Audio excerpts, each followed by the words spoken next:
down the hammer and pick up the pencil. You're about to listen to the Savvy Radio Show. Learn from real-life real estate investors, experience revealed with the Savvy Landlord as your host. What's going on, Savvy investors? You came back. I don't know why. Nah, I'm just playing. I'm glad you came back to the Savvy Radio Show. Yep. My name is VanCauwenbergh, the Savvy Landlord. Worldwide in my mind, down here in Oklahoma City, doing it up big. Well, we're on 37 things you regret when you get old. Now, I'm not old. I was just thinking, man, when I was running through these, I was like, man, I'm 43. I have some wisdom, okay? Some of these things were written from it's on a website called educateinspirechange.org. That's educateinspirechange.org. Under inspirational top 37 things you regret when you get old. It was a great article my boy Russ Jennings sent me. Thank you very much. If there's something that you want me to cover, something that inspires you, send it to your boy, because we may put it on the radio show. That would be cool. You know, a little help. Actually, I do need help. You know, I learned today. Today I reached out to my boy Scott England, and I'm like, dude, it's hard for me to ask for help because I don't know, it's pride, dumb. I don't know what the hell's wrong with me, but because I'm used to paying people, because I kind of pay people, and then, there's like no obligation. Like when someone serves you, you feel like you got to reciprocate. It's one of my favorite closes, the obligation close. Maybe I should talk about that sometime. But man, I'm a master at the obligation close. Man, I'll make you in a frenzy where you want to give me concessions because I've obligated you to the degree where you need to give up. All right.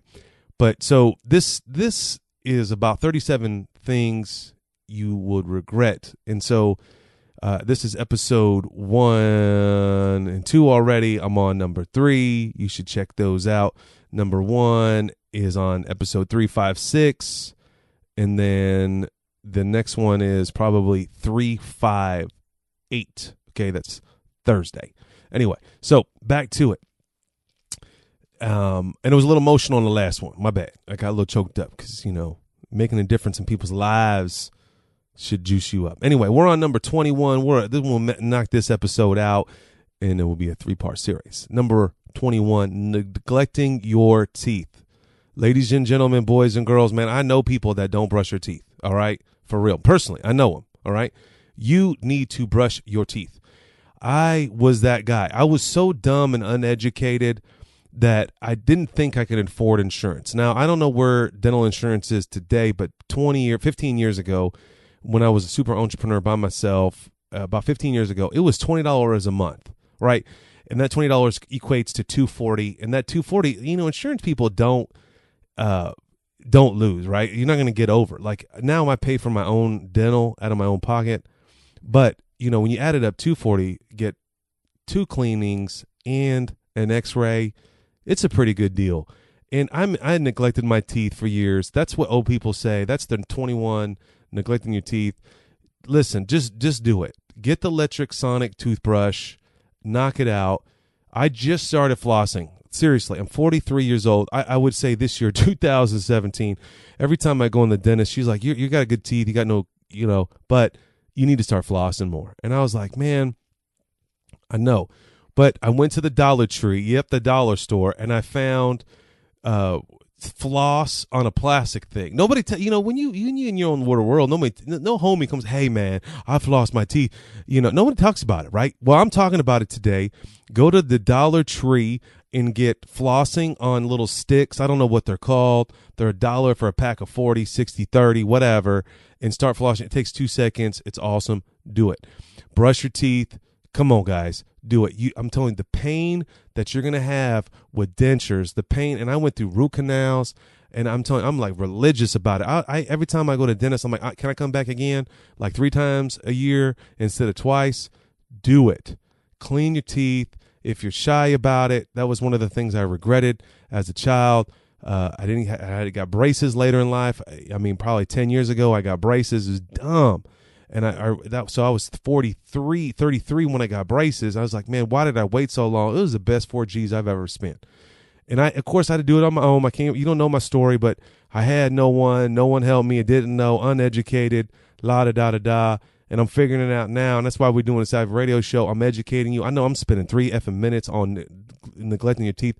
I'm telling you, short-term pain right now, brushing your teeth, it becomes a habit. You don't want teeth problems later, and it's expensive, and of course, it's only going to go up. Number 22, missing the chance to ask your grandparents a question before they die. Most of us realize it's too late when an awesome resource like your grandparents, they can explain things, and that's what I said earlier in the last podcast. It's amazing that when you think about it, like my daughter, she questions me. It's like, I mean, you're 8 years old, girl. Like, don't question me. Like, but that's just what they do. 8-year-olds, 6 years old, they just question you. And I'm like, man, I think I've been on this earth just a little bit longer than you. Well, someone's been on this earth a little bit longer than you, and that's your grandparents. And you might want to visit them. That's the question people say. Oh, well, that's a regret that they say they didn't ask enough questions. What was it like in the Depression? Were you nervous about money? Learn from their experiences, learn from their mistakes, learn from the rewards.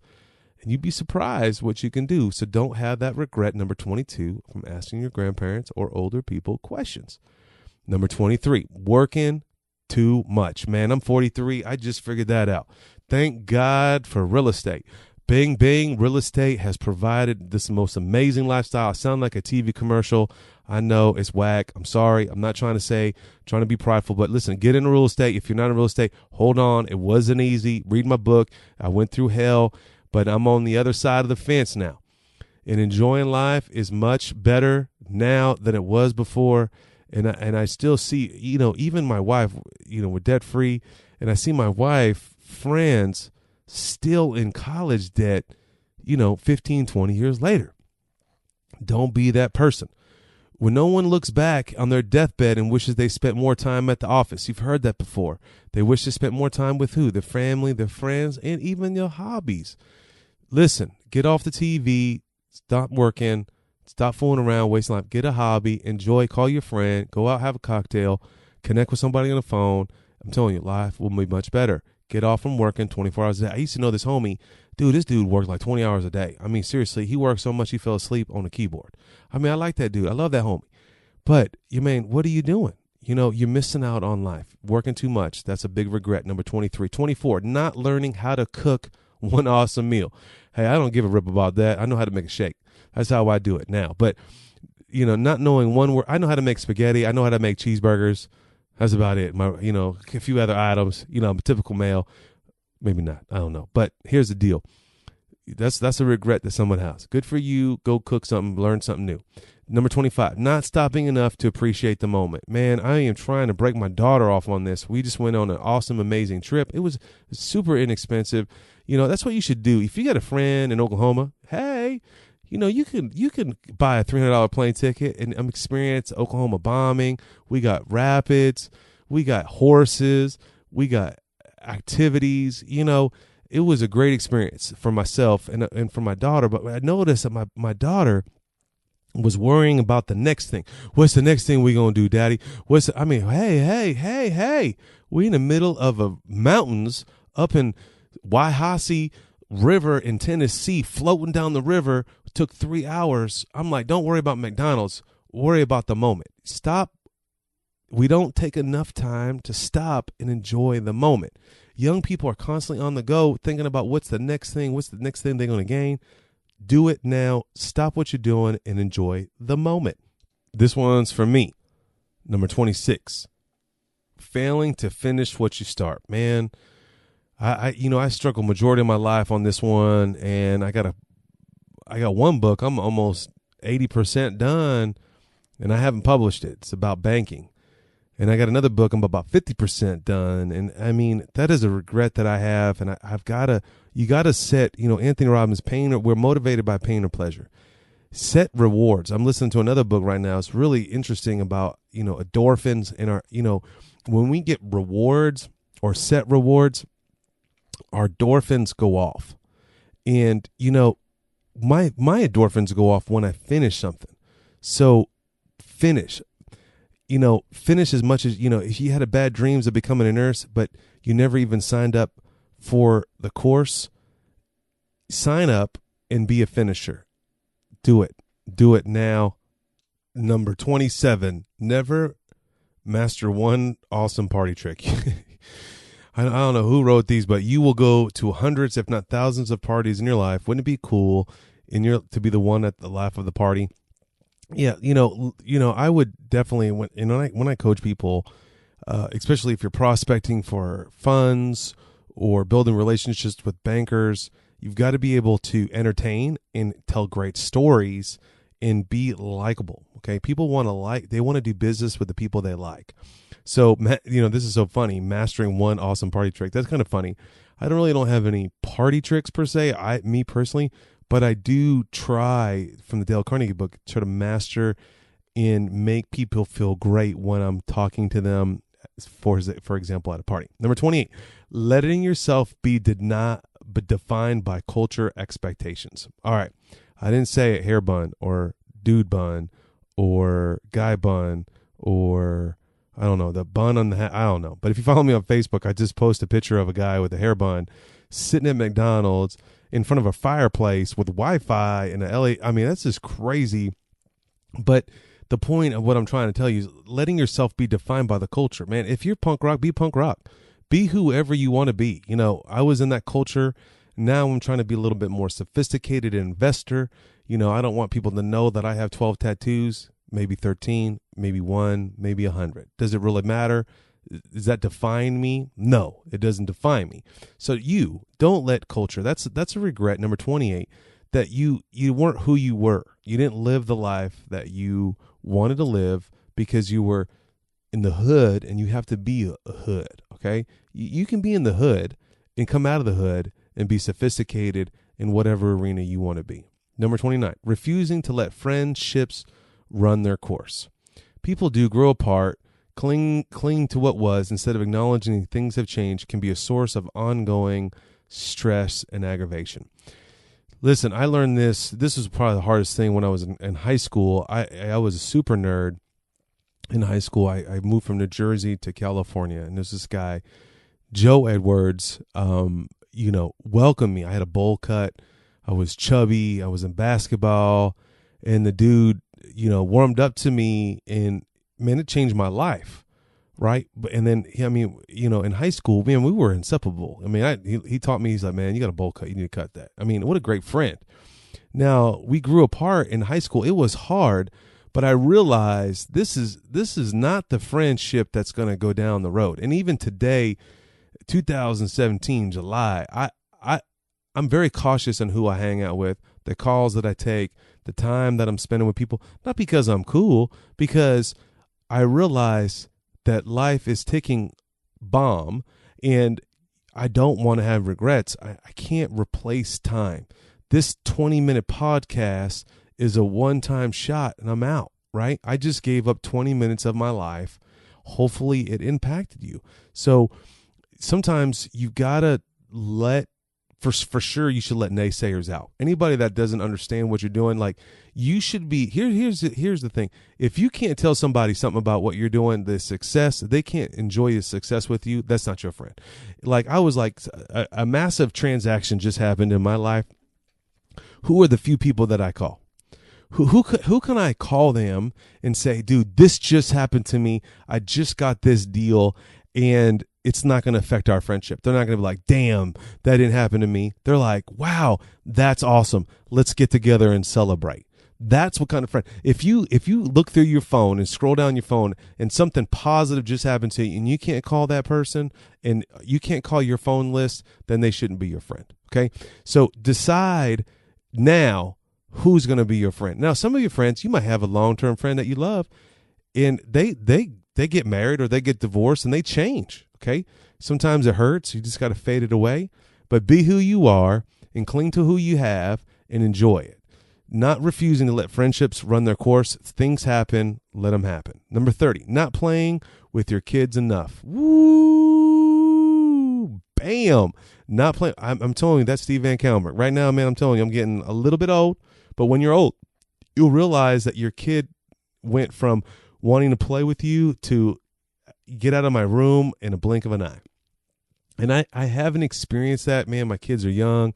They want to play. Man, I'm telling you, jump on the trampoline, okay? If you're 50, jump on the trampoline.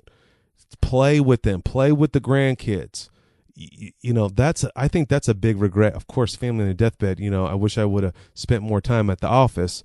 But seriously, I think that a healthy relationship is playing with your kids as much as they allowed. Another thing that I just learned reading the book, and it's obvious, but a family game night is bomb. You should do it.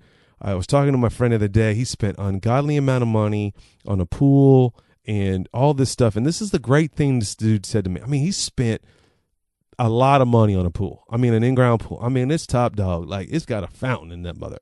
Wow. But this is what he said to me. He goes, man, I'm spending a lot more time with my wife, with my family. I mean, is it worth it? How are they? I mean, before his job is very intense. He travels unbelievably, but was it worth it? I asked him today, and I know he would say it was worth it. Is it 5 times what I would spend? Probably. But you're going to spend it anyway. You might as well enjoy it anyway. So play with your kids. Do it. Number 31, never taking big risks, especially in love. Knowing that you look at a leap of faith at least once, like knowing that you took a leap of faith at least once, you got to do it. And I mean, I've done it. I would not. That's probably the biggest question that I get from young investors or investors just starting out is they're scared to pull the trigger. Listen, I have failed. I just failed recently on a deal that just bummed me out. You heard I got stung with the ointment. I mean, it just bums me out. I mean, how much I'm already calculating the worst case scenario. But to get to where you want to go, you've got to take risks. Don't let that hold you back. Yes, you're going to lose money. Accept that now. It's going to hurt. I remember when I got divorced, it was murder. I was like, man, I mean, I was broke up for a week. Longer, months. I mean, it took me years to get, why would anybody marry me? I mean, of course, this culture today, divorce is all good. Oh, gee, everybody, but still, I had this preconception. I had this baggage. And my wife wasn't married before I met her, right? And I just thought that I would have to compromise. But the thing is, you got to take a risk. I had to take a risk. I had to ask her, hey, girl, what you doing? You got to take a risk. You got to get out of your comfort zone. 32, not taking the time to develop contacts and network. Listen, this is a major regret in my world, just in my world. I went to college for several years, dropped out, and I'm telling you, I missed out on developing contacts and relationships. I went to so many seminars, and I didn't get people's name, and I didn't get their phone numbers. I almost didn't get married because I was dumb, and I did not develop contacts, and I didn't increase my network. There's nothing wrong with passing out your business card. And if you feel uncomfortable about that, then you shouldn't be in business in general. And if you're not uncomfortable about that, about your own self, then, dude, you got an issue, call your boy because I'm going to help you. But here's the deal. Networking, I'm telling you, I helped someone today. They're looking for a job, and it's just random. I'm like, dude, I know this person at this company. Give them a call. I hope that it works for them. But if he didn't ask me and tapped into my network, man, don't discount someone or writing that name down or writing in your phone. I mean, I met someone random in Tennessee, at the lake, whatever the freak I was. I don't even know, in a river somewhere. And, the cool thing, I mean, the guy was a contractor, was struggling. I probably won't benefit from that guy, but the dude's been blowing me up text messaging. Now, if he can sustain, if he listens to me, I'm like, bro, read these books, do these things, and you will reach the dreams and goals that you want to. That's by developing a network. That guy doesn't make enough money, but he realizes that his contacts and his network. If you want to get to the next level, you've got to get someone in your network is at that level. If you want to be in the country club level, then you got to find somebody that has a network in the country club. All right, you get the point. Mind your contacts, build your relationships, work in the network. 33, worrying too much. Bam. Tom Petty sang, most things I worry about never happen anyway. Let me say that again. Most things that I worry about never happen anyway. Tom Petty sang that song. Whatever the song is, in some lyric. Stop worrying. Shit's going to happen. Shit's going to hit the fan. You're going to get sued one day. Welcome to the club. What's the worst thing I can do? Make sure you have insurance. I mean, I had a storm come through, blew up my building, and guess what? My trusted insurance agent had the wrong insurance on it, and guess who took the bath? I took the bath, right? I could have sued the insurance agent, blah, blah, blah.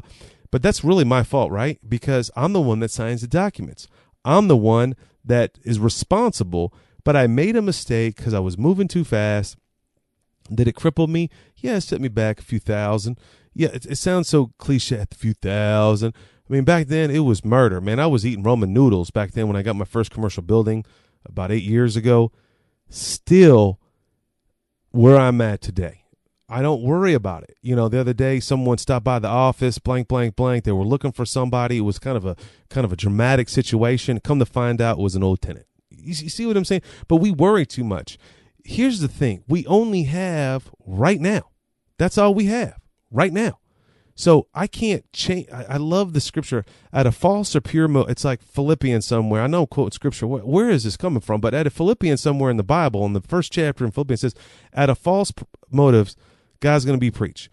There's nothing to worry about. There's nothing I can't control. Oh no, that's in Matthew 6. Listen to me, trying to be a preacher here. Obviously, I'm failing.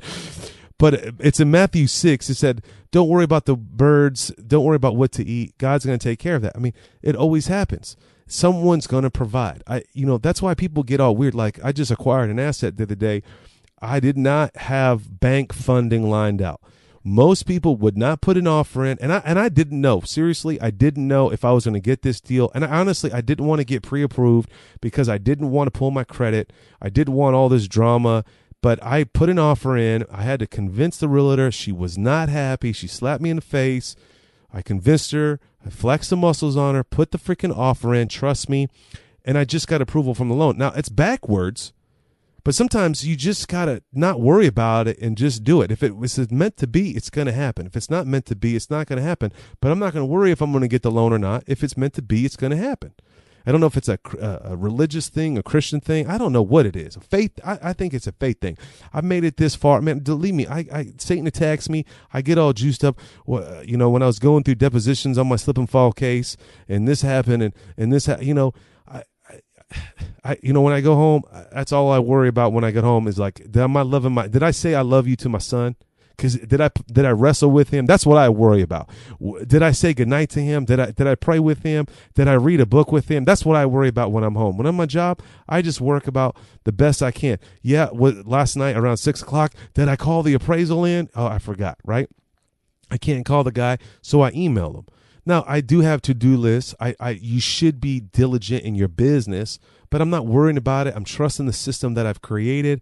The system that I've created, it's not the perfect system that has gotten me this far, but I'm telling you right now, 33, stop worrying, right? You should be worrying about getting a deal because you don't have retirement. That's what I would be worrying about. That worrying should motivate you to get off the couch and stop fooling a freak around. Every time you're watching TV, you're losing your retirement.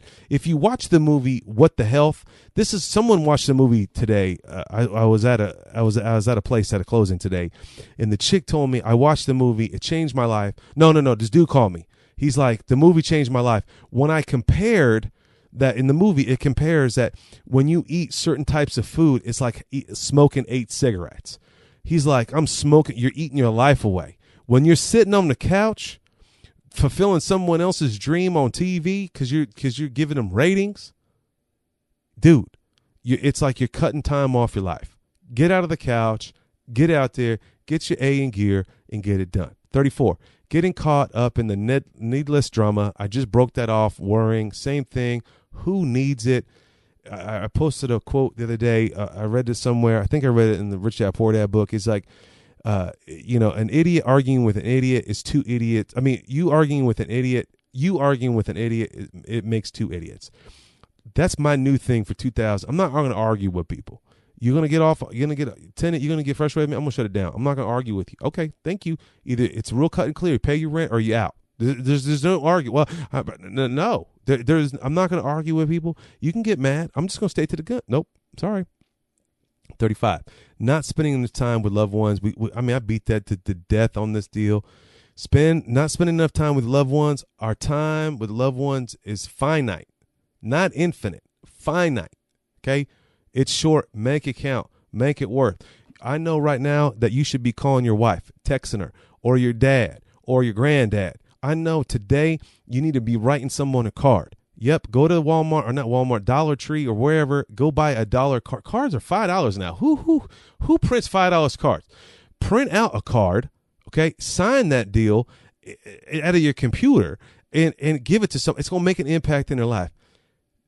Not spending enough time with your loved ones. Go spend time with them. Make them feel good. 36, never performing in front of others. This is interesting. This isn't a regret for everyone, but many elderly people wish they knew just once what it was like to stand in front of a crowd and show off their talents. Man, it's sad that you went 50 years or 80 years of your life and you're dead and you could have been a performer. Now, I was a DJ. I performed enough. When you perform for somebody, it is invigorating. Endorphins go buck effing wild. It's incredible. But, you know, at my house with my children, we do performance night. We all perform. Like they have to, like they can dance, they sing, they make up stuff, perform is what we call it. Perform. Listen, go perform with somebody. Volunteer. I'm telling you, you want to perform and you think you're not good. Go to a retirement community. This is what this is all about. Top 37 things you regret. Go to it and love on those people. Just show up there with your guitar. You may not know a tune, but do it. It's invigorating. My homie, if you follow my Facebook or even on my webpage, I have this thing called DJ Savvy. Yeah, that's your boy, DJ Savvy. Well, you know, that dude inspired me. He had this pent up energy, self-esteem, drama, and he's balding and he's gaining some weight and he's just drama. And then he just realized, man, life is short. So he started playing the guitar on the internet and now he's playing in bars. I don't know if he's good or not. I really don't care. But what I do care is that he's not worrying about what other people think, and he's doing what he loves to do and sing it and play a guitar, and he's performing in front of people. That's a regret that it's interesting that people have that regret. Number 37 in the final. Bing, bing, boom, boom. Not being grateful sooner. Man, that just hits me with a ton of bricks. Man, it can be hard seeing the beginning, but eventually it becomes clear that every moment on earth, from the mundane to the amazing, it's a gift that we're all so incredibly lucky to share. Man, I'm telling you, be grateful. I'm telling you, my knee is jacked up. Be grateful. When I see somebody in a wheelchair, wow. I think about my mom dying. Wow, in a wheelchair with one leg. People with diabetes. When I see overweight people, man, be grateful that you're alive. That be grateful that when I see an overweight person, and I used to be that 300-pound person, and now I weigh 249. Wow, 248. Wow. You know, I was that person, right? And I'm just so grateful that I've learned to overcome this food addiction. Do I struggle every day on it? Sure, just like anyone else with any addiction. But I know every day that clicks by, I'm grateful that I'm not that. I can't imagine what it's like for an alcoholic to be set free, to be free. I mean, every day they touch that coin, they're grateful. Listen, turn this damn podcast off. I'm about to end this deal. Just pause, close your eyes, and think of all the things that you're grateful for. What you should do is write them down and try to write them down as often as possible in your journal. Get the journal app and write it down and be grateful. Anyway, my name is Steve VanCauwenbergh. I know this is a bizarre episode, but this is what we do. We're going to keep bringing it to you all crazy. I got some great interviews coming through. If there's something that you want to hear, you struggling with or question, let your boy know. Some information, some websites, anything and everything will help your boy. I would appreciate it. Any encouragement you could give me, something that impacted you. I started dropping the bomb on my wife on the episodes. Are they working for you? Do you like them? Do you like Pat Poynton? Do you want the mystery man back? The naked investor? Do you want me to start bringing that back? Tell me what you want to know, what could help you and help you grow your business, and whatever you do, go buy assets. Thanks for listening to the Savvy Radio Show. Glide online and listen to our other motivating episodes at savvyradioshow.com. Connect on Twitter at LandlordBook, and always be buying assets.